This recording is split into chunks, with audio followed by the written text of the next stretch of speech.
Hi there, welcome to the Hellowship podcast. You definitely tell I'm a novice. I just spent 20 minutes recording with some little microphone thing, and the sound quality was shocking. So I'm trying it the old-fashioned way, just talking into a phone and hoping for the best. Anyway, I've been doing some work on my tagline. So, Hellowship podcast, life reimagined, principles applied, and flourishing achieved. And I know that might not mean tons to you at this point, but it's kind of the culmination of all of my work, my research, my observations, my passion for coaching and investing in my own growth and supporting other people in theirs, and the journey from suffering to flourishing. And that's all on a scale. We don't know where you are, but it's really important that we do consider where we are at any given time. So my master's is in applied positive psychology and coaching psychology, and my goodness, does that world love a scale and a measure. But I hadn't fully appreciated just how important they are, because I heard once the trouble with isolation is we get bad advice. And I heard that quite early on in my recovery.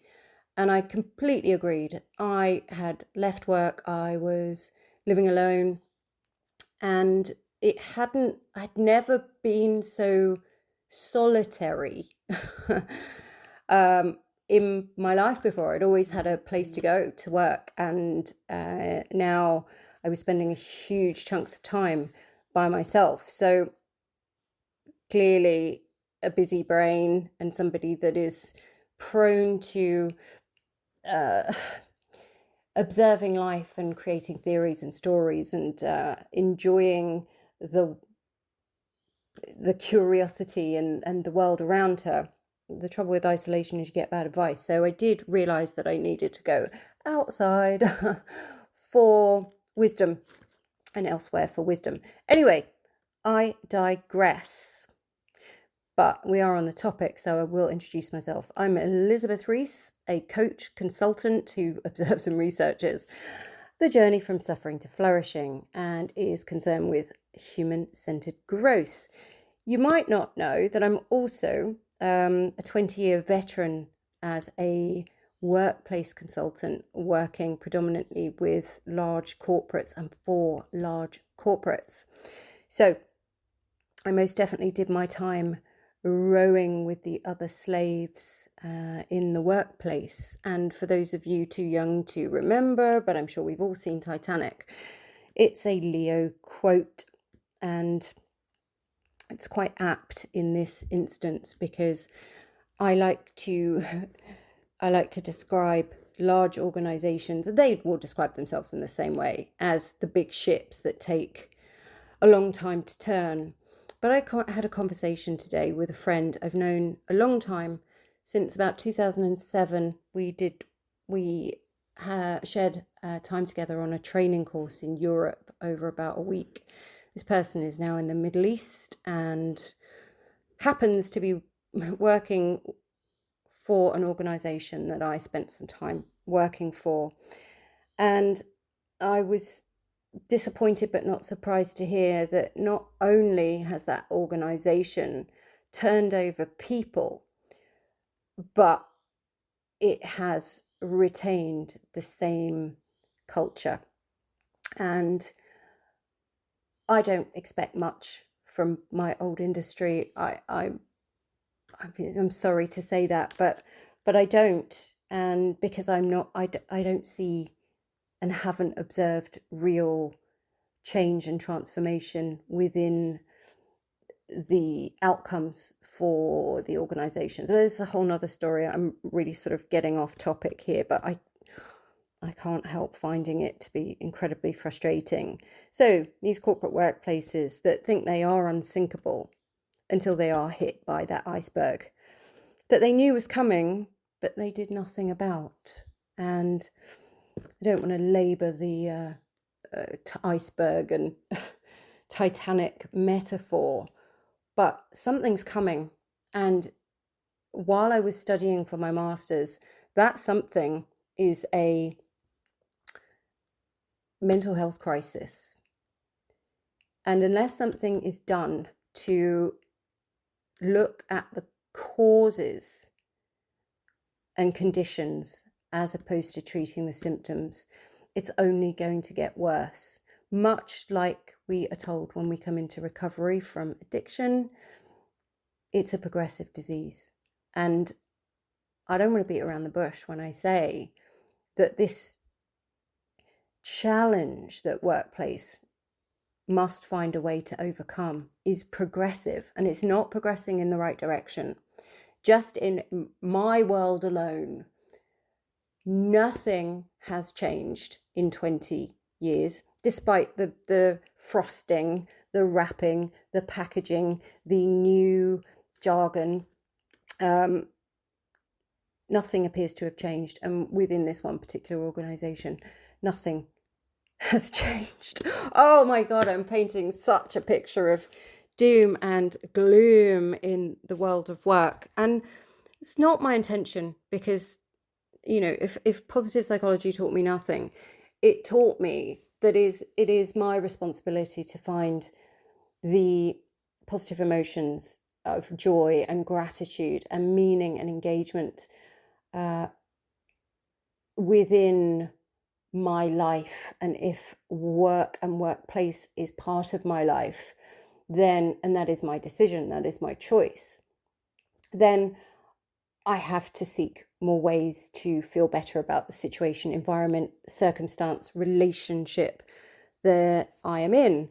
Otherwise, I have to leave. And that's not always an option for people, but we forget that it's always an option. Choice is the thing as human beings that we get to enjoy or suffer. We always have a choice, even when we feel like the choice is one bad situation or another bad situation, which actually brings me neatly to my current situation. Because despite being taking myself out of the frying pan, I did land myself in the fire, so to speak. But I did sit down to do an exercise in assessing my current circumstances and my current desires for my future. What ended up happening is that I wrote about my present situation instead of my future. So, but I didn't plan that. It just came out of me. And then when I reflected, I realized that I had to write a list of where I'd come from. And where I'd come from was pretty dire. 2020, 2021, 2022. Yeah, we all had some challenges during that time. And I was absolutely no different. But today, I thought I'd share with you my list of where I am, because the first word in each of these bullet points is what I decided I wanted, and I achieved it. Not the easy way. I achieved it a really, really hard way, which I would not recommend to anybody. If you want to know how to do it the hard way, I cannot recommend enough a book called The Patterns and Chaos of Untreated Minds. Just so happens I wrote it. And I wrote it so that I could outline how not to do it, but also how to do it. It's like peppered with real life experience, real reflections, real understanding, real learning, but real action taking as well. The central character does not stay in situations that do not serve her. The central character is looking for freedom. She's looking everywhere to change her reality from her abusive work environment, from the relationships that cause her difficulty and pain. And she will do anything to find her freedom. it's worth having a look at the reviews. Everybody's taken something very, very different from it, but it's accumulation, as much of my work is, of a life's work, which is pretty much my why. I go through it so you don't have to. So anyway, this list. Freedom to live and work in my strengths and values. Freedom to explore my personal and professional growth in my own time. Freedom to choose my own mentor for my own reasons. Freedom to step into situations and step out of them without reprisal. Freedom to pursue my creative interests loudly and connect with those who value and appreciate them. Freedom to speak openly about things that fascinate or elude me. Freedom to choose who I give my energy to and who I spend my time with. Freedom to assert a point of view. Freedom to show up for myself on good and bad days. Freedom not to show up at all. Freedom to prioritize my needs. Freedom to attract, explore, develop, and create. So, oh gosh, did I feel some relief when I looked at that, because I'd been working on the premise that my current situation was pretty dire, almost as dire as it was back in the pandemic. And then I realized that I'd achieved a particular, very personal, very, very important goal, which meant that I could stop feeling like I didn't have something, realize that I had, and then focus on a different goal. And all of this brought me back to my Masters Thesis, which I wrote in 2021. And well, did I? Yeah. Started it in 2021, so eventually submitted it in 2022. And it wasn't the thesis that I had planned to write. I wanted to explore the recovery ceiling that I had seen in recovery circles. So where you hit about the 2-year point and everything that you're doing is no longer working. I definitely felt that. And I didn't have anybody around me that was at the same point. So I was talking to people who had less time or more time, which left me peerless in my progress. What I noticed is that the few people that did have the same amount of time were setting aside all the things that they had done that had got them to that point and going out on their own. They were finding their own path, and it wasn't a path that I was ready to take at that point. But I took my own path, and I went back into education.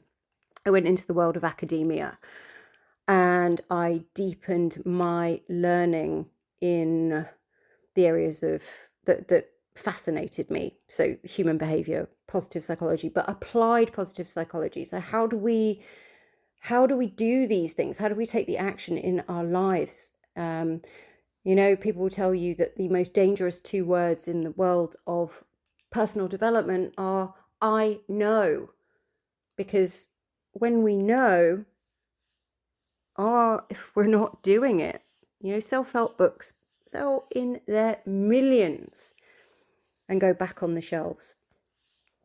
So the application of what I learned in positive psychology and the application of what I learned in recovery was what I wanted to bring to my master's thesis, to see how this could be taken out, packaged up and taken out into the world, so that everybody that was on a lower level on the scale of languishing and flourishing could benefit from the learning and take themselves up the scale of well-being.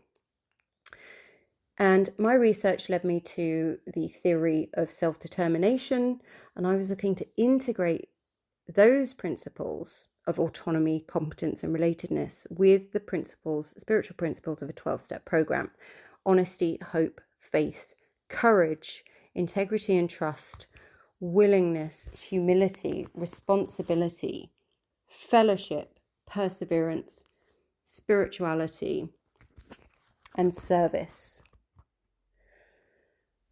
So that's a lot. And I've already talked for nearly 15 minutes. So what I'm going to leave you with at this point is to suggest that you have a look at what I'm talking around in this introduction to the work from my thesis, how I arrived at it, and then keep an eye out for my blog, because my next blog is taking my master's thesis, which ended up being a big focus on self-determination theory, the 12 spiritual principles of a 12-step program, and looking at those as an integrated solution for the loss of power for the individuals and the teams within the workplace. So with the fundamental issue being powerlessness. And I wrote that thesis, and I've now pulled out the points that I think are still and will continue to be incredibly valid. And these are the areas in which I want to work when it comes to wellbeing consultancy, when it comes to coaching. So have a little read, have a little listen, have a little look. Let me know what you think. Let me know if you've experienced any of the things that I talk about, what you might like to share. And I'll check back in my next podcast, which is going to be probably about the first chapter in my debut novel, because that chapter got a lot of laughs from people, a lot of laughs. But it talks about a group of workplace consultants trapped in an office with bars on the windows and backed up toilets back in 2013. And there was nothing funny about the situation that group of people were in. Nonetheless, it's fiction. It's a work of fiction, and I think you'll enjoy it. So look out for my next blog, which is the consolidation of my thesis, and look out for the first chapter of my book. I'm not trying to sell you anything. I just want to share my work. I just want to share. I haven't come this far to keep it to myself. I wrote it, I lived it, I worked with it so that you guys can have it. You can have it. It's my gift. Anyway, that's enough from me. Thanks for listening.